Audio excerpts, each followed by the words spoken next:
천민 출신 장록수는 연산군의 사랑을 독차지하게 됐고 결국 후궁의 자리까지 승승장구 오르게 됩니다. 몸을 팔아 생계를 유지해야 할 만큼 가난했고 게다가 시집도 여러 번 가고 자식도 있었으며 심지어는 연산군보다 나이도 10살이나 많았다고 추측합니다. 이렇게 내세울 것 없던 장록수는 어떻게 왕인 연산군의 마음을 사로잡을 수 있었던 걸까요?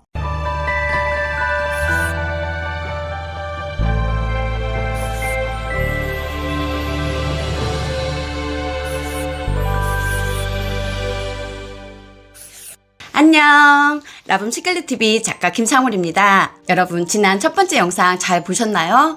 감사합니다. 오늘은 아마 더 재밌으실 거예요. 왜냐하면 연산군 하면 마치 꼬리표처럼 붙어다니는 바로 악녀 장록수가 등장하기 때문입니다. 뿐만 아니라 미치광이 폭군으로 살게 된 결정적인 원인 바로 연산군의 어머니 패비 윤씨 이야기도 펼쳐질 예정이니 오늘 내용도 마지막까지 꼭 놓치지 않으시길 바랍니다. 나루와 연산군의 두 번째 공통점은 바로 결핍입니다. 결핍 참 무서워요.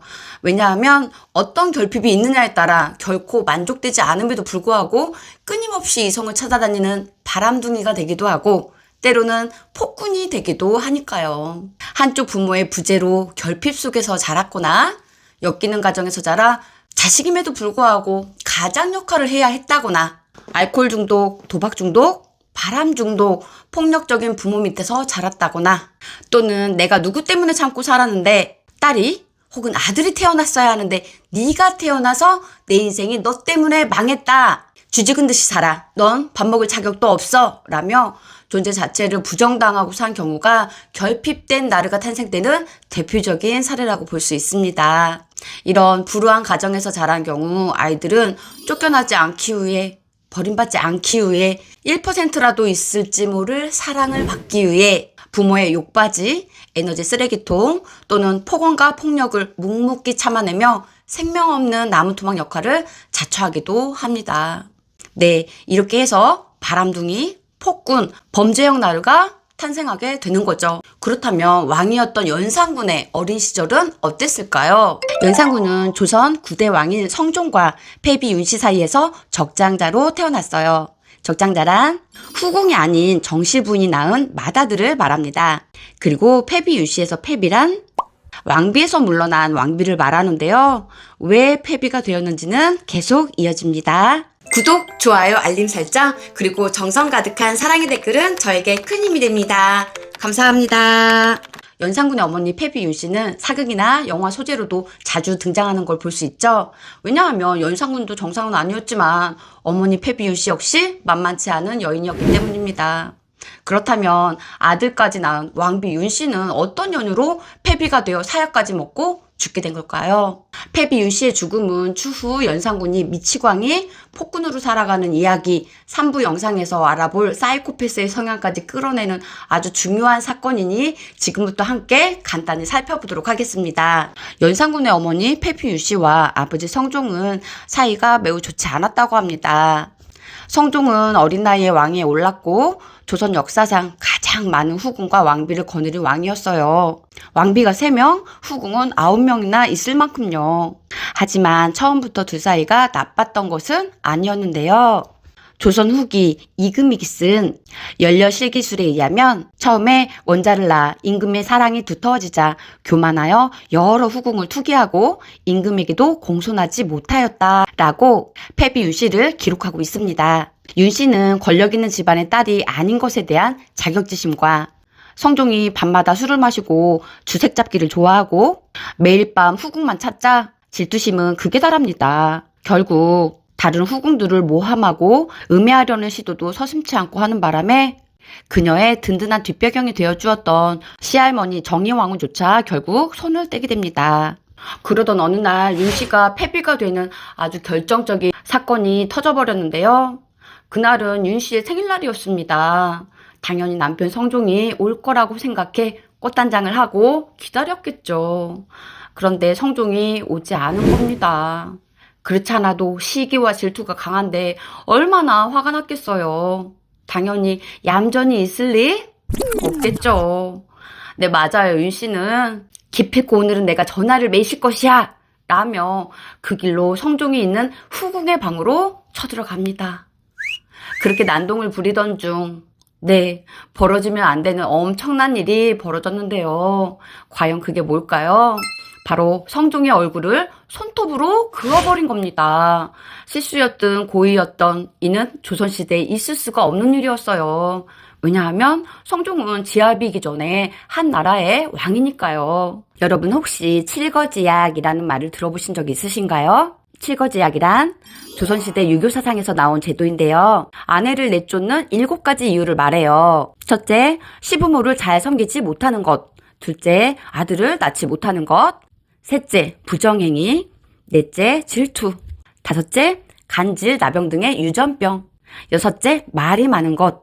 7번째, 훔치는 것이 있습니다. 윤 씨는 이 칠거지약에 해당되는 질투로 온갖 나쁜 악행을 저질렀음에도 불구하고 세자의 어미라는 이유로 여러 차례 눈감아 주었었습니다. 그러나 이번엔 성종도 참지 않습니다. 뒤도 돌아보지 않고 가차없이 신 씨를 폐서인으로 만들어버립니다. 여기서 끝일까요? 아니요. 성종은 끝내 사약을 내렸고 패비 윤 씨는 결국 28살에 생을 마감하게 되었습니다. 어린 나이에 엄마를 잃은 연산군 어땠을까요? 사실 연산군은 패비 윤 씨의 죽음을 몰랐다고 합니다. 왜냐하면 연산군이 4살 때에 패비가 쫓겨났고 7살에 돌아가셨지만 이때 연산군은 너무 어렸고 아빠 성종이 생모의 죽음에 대해 철저히 단속했기 때문이에요.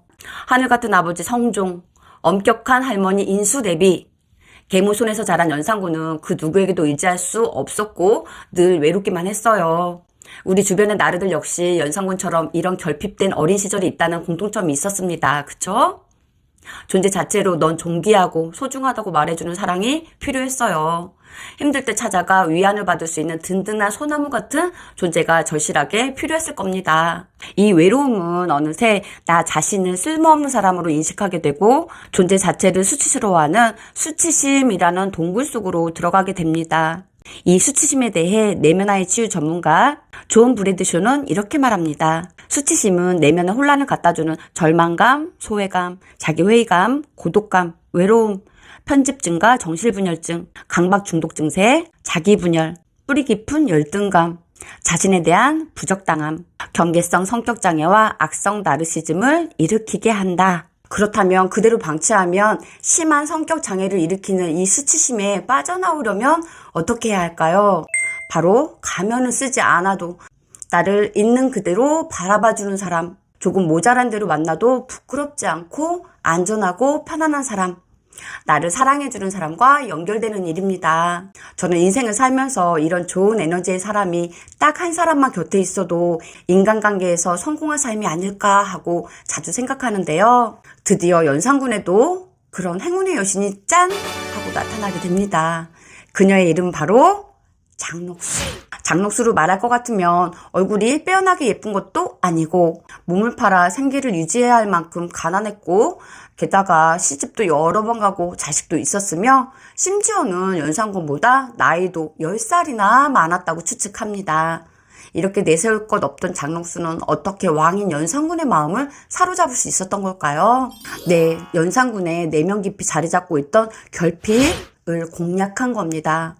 장녹수는 지난 영상 나루와 연산군의 공통점 일부에서 말씀드렸던 미녀를 구하기 위해 파견된 채용사를 통해 흥청이란 기생으로 들어와 타고난 끼로 연산군의 눈과 마음을 완전히 사로잡는 판무파탈로 자리매김합니다. 연산군 일기에선 장녹수를 다음과 같이 기록했습니다. 노래를 잘해서 입술을 움직이지 않아도 소리가 맑아서 들을만 하였으며 나이도 30세였는데 얼굴은 16세의 아이 같았다. 얼굴은 보통을 넘지 못했으나 남무르 교사와 요사스러운 아양은 견줄 사람이 없었다.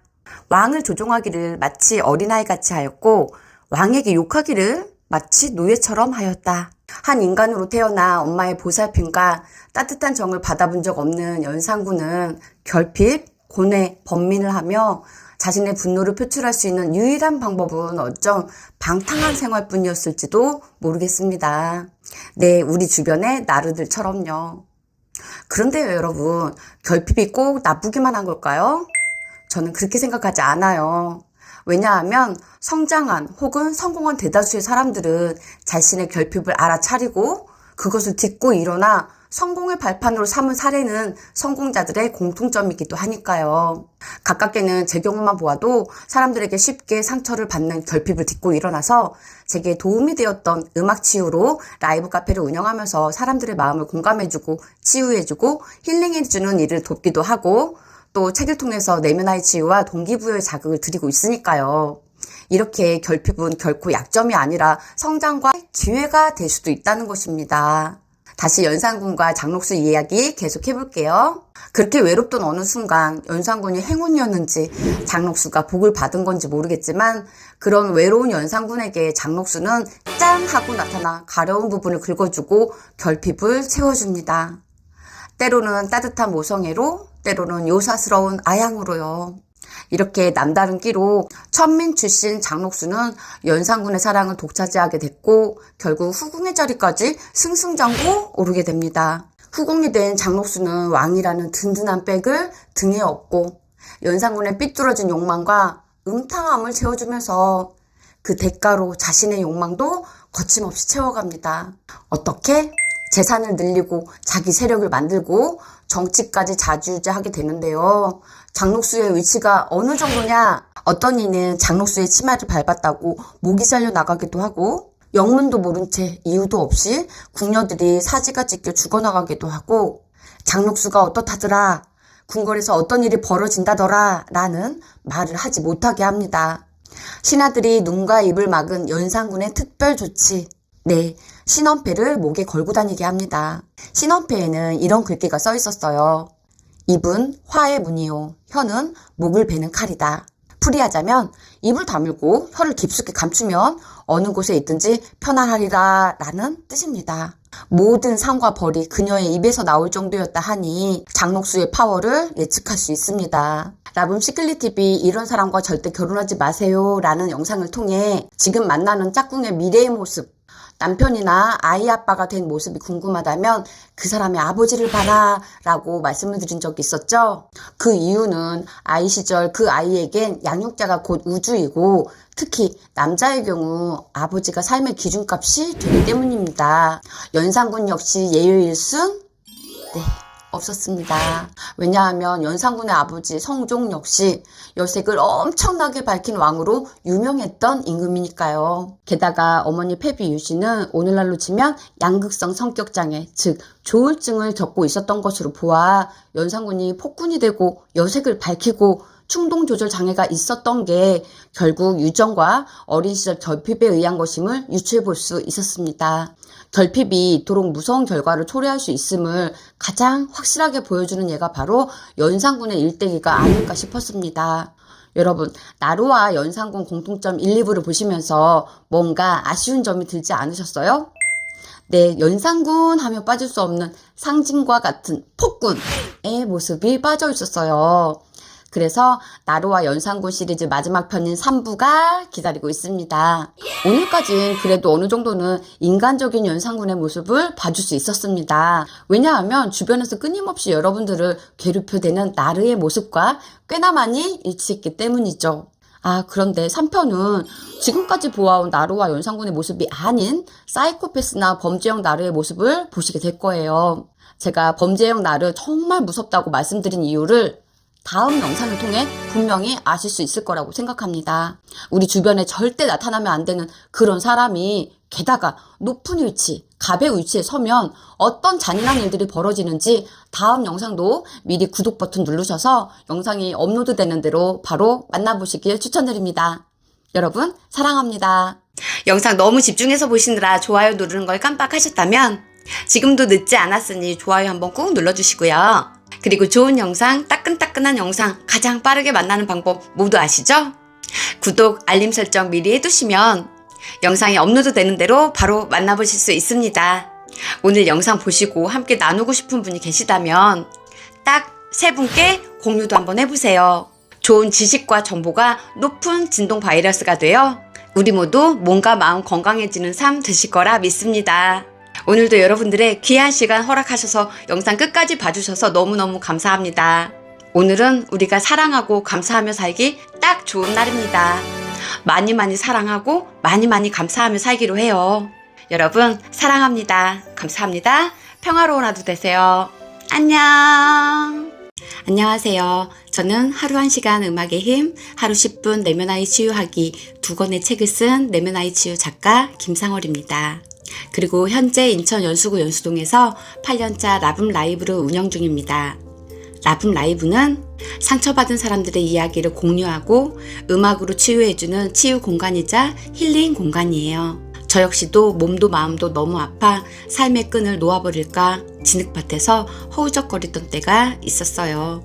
그러다 어느 날 문득 내 안에 나를 발견하게 되었고 기적처럼 꿈같이 바뀐 저를 보며 한때의 저처럼 지금 너무 힘든 분이 계시다면 도움이 되고 싶다, 돕고 싶다 해서 탄생된 게 지금 여러분들이 보고 계신 라붐 시클릿 TV입니다. 맨발 걷기, 걷기 운동, 소금물 마시기, 음식 건강, 뇌 건강, 인간관계에서 겪게 되는 상처 극복법, 내 마음 알아차리는 방법들의 영상들이 그렇게 해서 탄생하게 되었습니다.